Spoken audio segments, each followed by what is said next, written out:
জানিয়ে দিব এই মুহূর্তে হাতে পাওয়া গুরুত্বপূর্ণ আপডেট সংবাদের শিরোনাম। শুরুতেই থাকছে অন্তর্বর্তী সরকার ইউনূসের বাংলাদেশে চলছে হত্যা, ধর্ষণ ও লুটপাটের রাজত্ব। এ নিয়ে থাকবে বিস্তারিত প্রতিবেদন, তাই সম্পূর্ণ ভিডিও জুড়ে আমাদের সাথেই থাকুন। এবারে জানাবো অতি দ্রুত নির্বাচন না দিলে সরকার পতনের হুঙ্কার বিএনপির। আরও জানাবো ধর্ষণ মামলার বিচার 90 দিনের মধ্যে করতে অধ্যাদেশের খসড়া তৈরি, জানালেন আইন উপদেষ্টা।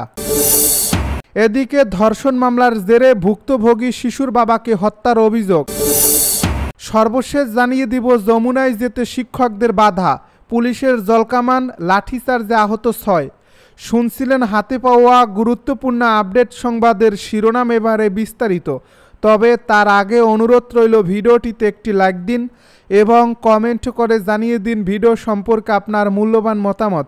আরও জানিয়ে দিন ভিডিওটি কোথা থেকে দেখছেন বা কোন জেলা থেকে দেখছেন। অন্তর্বর্তী সরকার ইউনূসের বাংলাদেশে চলছে হত্যা, ধর্ষণ, লুটপাটের রাজত্ব। বাংলাদেশের বর্তমান অন্তর্বর্তী সরকারের জনগণের স্বার্থ রক্ষার পরিবর্তে যেন অরাজকতা ও বিশৃঙ্খলার স্বর্গরাজ্যে পরিণত হয়েছে।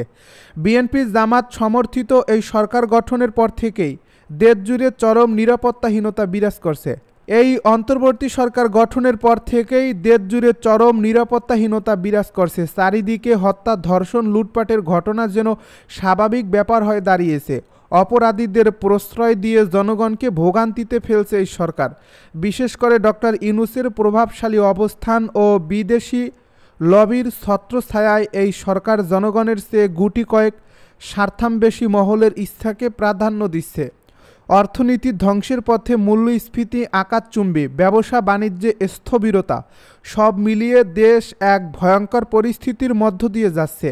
আইনশৃঙ্খলা বাহিনী রাজনৈতিকভাবে ব্যবহৃত হচ্ছে, যার ফলে সাধারণ মানুষ বিচার পাচ্ছে না, বরং উল্টোভাবে নির্যাতিত হচ্ছে। সাম্প্রতিক সময়ে বিভিন্ন জায়গায় বিএনপি জামায়াতের সন্ত্রাসী কার্যক্রমে অসংখ্য নিরীহ মানুষ প্রাণ হারিয়েছেন। লুটপাট, চাঁদাবাজি, জমি দখলসহ নানা অপরাধমূলক কর্মকাণ্ড পরিচালিত হচ্ছে প্রকাশ্যে।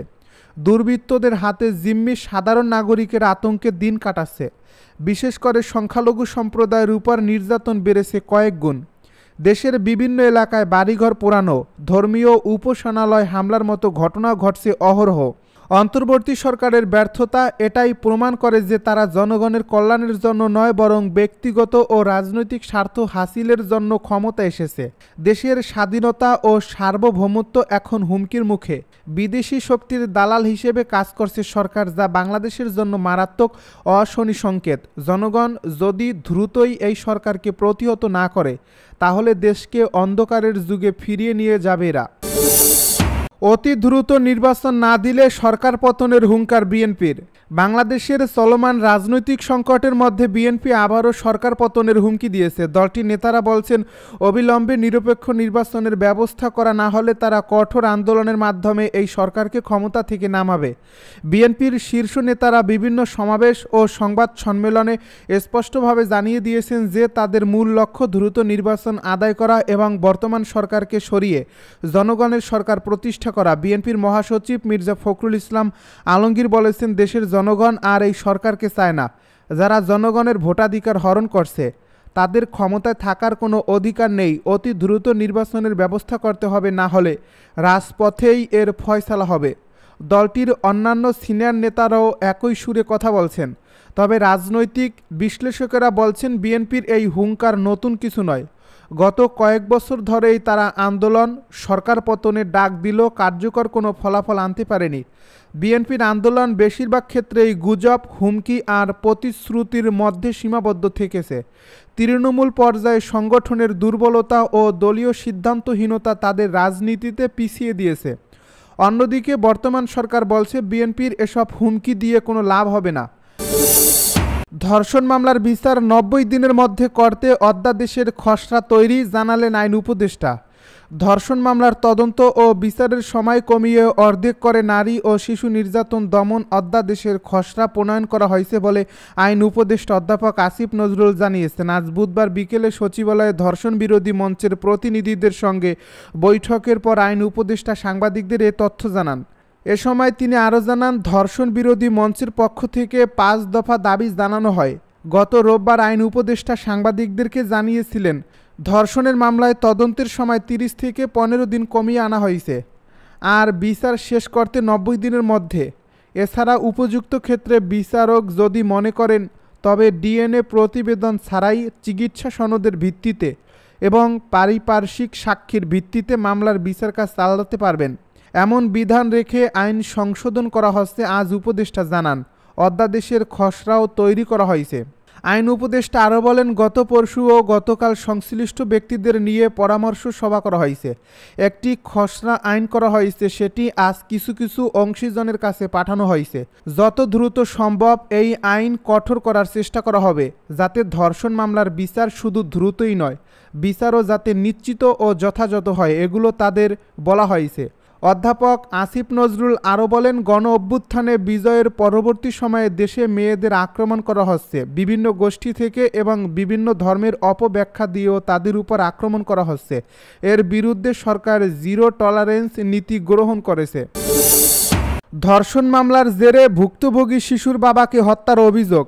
বরগুনায় নিজ বসতবাড়ির পেছনের ঝোপ থেকে মন্টু চন্দ্র দাস নামের এক যুবকের মরদেহ উদ্ধার করছে পুলিশ। নিজের 7ম শ্রেণীতে পড়ুয়া মেয়ে ধর্ষণের শিকার হওয়ার অভিযোগে মামলা করার সপ্তাহখানেকের মধ্যে মঙ্গলবার দিনগত রাতে তার মরদেহ উদ্ধারের ঘটনা ঘটে। ওই মামলার জেরে মন্টুকে হত্যা করা হয়েছে বলে অভিযোগ তার স্বজনদের।